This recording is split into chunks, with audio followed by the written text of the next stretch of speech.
मरहूम ईरानी सदर इब्राहिम रईसी की 2 नई वीडियोस सामने आ चुकी हैं। इसमें एक वो है जो ये हेलीकॉप्टर तबाह होने से कुछ देर पहले की रिकॉर्ड की गई, और दूसरी वो जो सबसे पहले टीम यहाँ पहुँची तो उन्होंने क्या देखी। इस वीडियो के ज़रिए पूरी कहानी भी समझ आने में मदद मिलती है कि आखिर क्या हुआ होगा, और इस वक्त जो सोशल मीडिया के ऊपर मुख्तलिफ़ तरह की बातें की जा रही हैं उनमें किस हद तक सच्चाई हो सकती है। सबसे पहले तो ये वीडियो देखिए।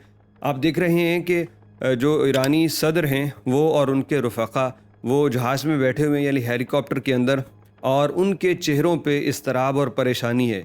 वो तमाम लोग जो हैं, जबकि पीछे एक बंदा देखा जा सकता है जो गालिबन उसके वायरलेस या टेलीफोनिक सिस्टम के ज़रिए कोई कॉन्टैक्ट करने की कोशिश कर रहा है। एक बंदा पिछली साइड पे, और ईरानी सदर भी बड़े संजीदा हैं और उनके साथ जितने भी रफ़क़ा हैं वो बड़े संजीदा होके बैठे हुए हैं।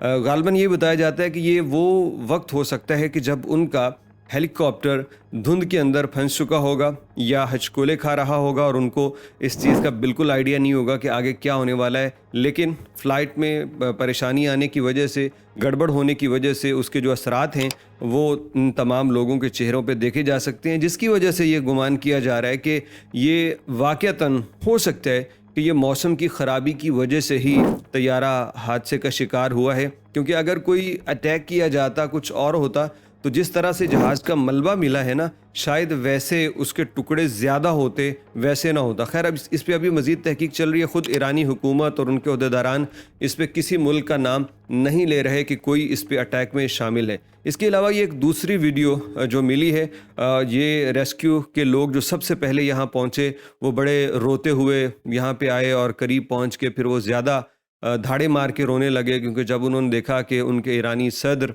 और उनके वज़ीर ख़ारजा और उनके तमाम लोग जो हैं वो इस वक्त दुनिया फ़ानी से कूच कर चुके हैं।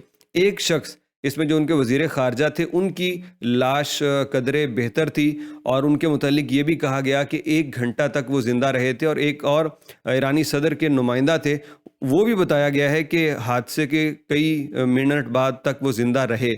शायद उस वक्त ये इमदाद पहुंच जाती तो वो बेहतर तरीके से उनको बचा लिया जाता, लेकिन उनकी जो लाश थी वज़ीर ख़ारजा की, वो चूँकि एक साइड पे हो गए थे तो वो मुकम्मल तौर पे महफूज रही, और बाकी कुछ लोग थे जहाज़ के अंदर, चूँकि आग लग गई तो लाशें थोड़ी सी मुतासर हुई थी। डीएनए किसी का भी नहीं करना पड़ा, फिर भी उनकी शनाख्त हो गई उनकी लाशें देख के ही, और उनको इस वक्त तक तो शायद दफना दिया गया हो या उनकी तकरीबात चल रही हों दफनाने की।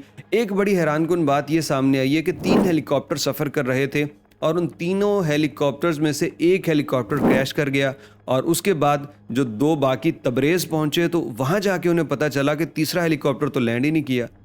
तो सवाल यहाँ पे ये होता है कि जब वो उस धुंध वाले सिस्टम से निकल गए थे तो किसी ने नोट नहीं किया कि तीसरा हेलीकॉप्टर नहीं है। फिर जब जाके उन्होंने लैंड किया, काफ़ी अरसा गुजर चुका था, फिर वो देखते रहे कि जहाज़ कहाँ है, तब भी उन्हें नहीं पता चला। तो यार, ये रडार सिस्टम कहाँ गया? ये जो हेलीकॉप्टर की आपस में कम्युनिकेशन होती है वो कहाँ गई? यानी तीनों हेलीकॉप्टर आपस में, उनको नज़र आ रहा होगा ना अपनी स्क्रीन के ऊपर दूसरा हेलीकॉप्टर जो रडार में नज़र आता है, उनकी कम्युनिकेशन होगी। 3 हेलीकॉप्टर्स का क्या मकसद होता है कि वो सदर को प्रोटेक्ट करना चाहते हैं, लेकिन उन तीनों ने बिल्कुल नोट ना किया। और चलो मान लिया कि धुंध थी, नज़र नहीं आया, लेकिन उससे रडार के ऊपर तो नज़र आना चाहिए था।